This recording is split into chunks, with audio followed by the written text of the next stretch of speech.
Hello, Sagittarius, Sun, Moon, Rising, and Venus signs. Kamusta kayo? Sana po ay nasa mabuti kayong kalagayan. Welcome back po sa Star Tarot. At kung bago kayo rito, welcome din kayo. Thank you for your support. I truly appreciate it. God bless you all. Tingnan natin kung ano mga mensahe sa inyo ni Universe sa ngayon, Sagittarius. We have Page of Wands. Unahin na natin yan. So, there is an exciting, opportunities, news na dadating dito na may excite kayo, matutuwa kayo, kasi po pwede, no, na ito yung mga klaseng balita or impormasyon na matagal na ninyong hinihintay kasi baka related ito sa inyong trabaho, no, or baka related ito sa, kunyari, posisyon sa trabaho na hinihintay ninyong mag-open. Diba? Maging open ang posisyon. So, pwedeng ganon. Kaya, you're going to be very passionate about this. You're going to be very excited about this. At hindi ka magpapatumpik-tumpik dito. You're really going to look into it right away. No? Kaya, congrats sa'yo. With the Nine of Swords naman, Nine of Swords is about, yung parang, naririnig ko binabangungot kayo, no? Nagkakaroon kayo ng nightmare siguro, Sagittarius, because of too much stress, worrying about something, o pwedeng ganon. Kaya parang nagna-nightmare kayo, no, dahil dyan. So, as much as possible, no, kasi negative energy yan, Sagittarius. So, as much as possible, transmute that negative energy. Transmute that negativity into something positive. Okay? Para nang sa gayon, mas makapag-welcome kayo ng mas positibong energy, makapag-welcome kayo ng mas magandang mga bagay, situation, experiences, and tao. Kasi the more na you are focused on anxiety, stress, worry, mas lalong mag-a-attract kayo ng same thing. Mas lalong mag-a-attract kayo ng problema, ng kalituhan, diba? Or any negative emotions, negative feelings. Kaya sana, no, kapag meron dumadating na negative feelings and emotions or thoughts, tanggalin nyo agad, baliktarin nyo agad, isipin nyo agad kung ano yung kabaliktaran nito para parang makontra ninyo yung negativity. Okay? Huwag ninyong entertainin. So, with the Seven of Swords naman, warning ito sa inyo ha. Kasi maaaring meron ditong mga taong masinungaling, manloloko, 'di ba? Sa inyo na pwedeng, alam mo 'yun, baka naghihintay lang ng tamang pagkakataon. Kaya maging maging mapagmatsyag, be a keen observer, be vigilant, at maingat, no? Mag-iingat kayo sa mga sinishare ninyo sa ibang tao ng mga impormasyon because you never know, baka gamitin ng mga taong ito, yung mga impormasyon na yan, against you. Okay?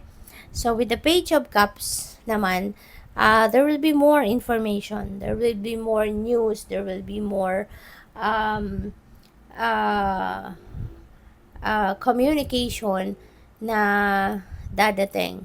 No? Pero this one naman, kakasaya nyo talaga, magiging masaya kayo sa mga mababalitaan ninyo. Kasi si Page of Cups, magpapakilig ito, may kilig factor ito, matutuwa kayo, makaka-feel kayo dito ng parang butterfly in the stomach, diba? Kasi exciting, no, yung mga mababalitaan ninyo. O pwedeng may mga invitation dito para sa party, kasiyahan, reunion, mga ganon. Kaya kikiligin din kayo dyan, no? With the Seven of Cups naman, multiple opportunities ito. Maraming oportunidad, maraming balita of opportunities ang pwedeng dumating sa inyo dito. But you need to be careful about this kasi maaaring meron dito mga dumating na mga too good to be true. So, wag kayong mag-give in agad-agad dyan, sa mga ganyan. At pag-aralan ninyo ang mga opportunities na to kasi for sure, meron dyan yung best para sa'yo. 'Diba? Merong ino-offer diyan na best para sa'yo. Although, yung mga opportunities na yan, that are all meant for you, pero meron at meron diyan mag-i-stand out. At meron diyan na talagang magiging best para sa'yo. Kaya dapat pag-isipan mo, pag-aralan mo, i-research mo, yung mga ganun ba, para mapili mo talaga yung best para sa'yo. Wag lang yung, kasi hindi lahat ng nakikita natin sa panlabas, yun na yun eh. 'Di ba? Kailangan mong mag-dig deeper, kailangan mong mag-research pa on a deeper level, yung mga ganon, para malaman mo yung best para sa'yo. With the Ten of Swords, meron ditong stabbing energy ito, no? Stabbed energy. So, siguro meron ng loko na sa'yo rito in the past, no? Kasi nakaraan na to eh. So, pwedeng na meron ng loko sa inyo in the past. Pwedeng na-betray kayo rito, pwedeng love life ito, pwedeng pwedeng meron ng loko sa inyo dito pagdating sa pera, na-scam kayo, something like that, no? At, but this happened in the past already, no? For the longest time, nasaktan kayo rito. For the longest time, talagang sumakit ulo mo dito. Sumakit yung kalooban mo rito. Pero ngayon, parang gusto mo nang bumangon, no?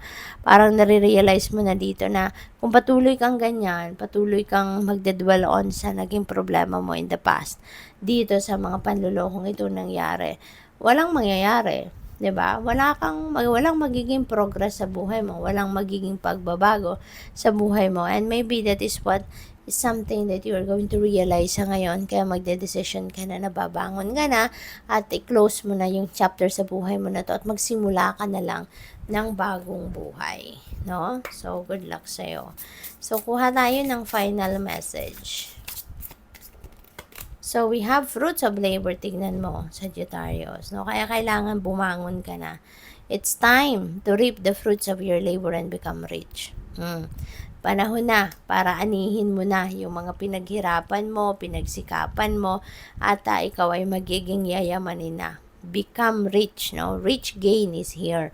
So, kung ano man yung mga pinagpaguran mo in the past, ito na yon. Now is the perfect time for you to reap the rewards of your labor and become rich. So, ito na siguro yung breakthrough ninyo sa buhay. Na finally, 'di ba, makukuha mo naman ang return of investment mo at ikaw ay magiging yayamanin na.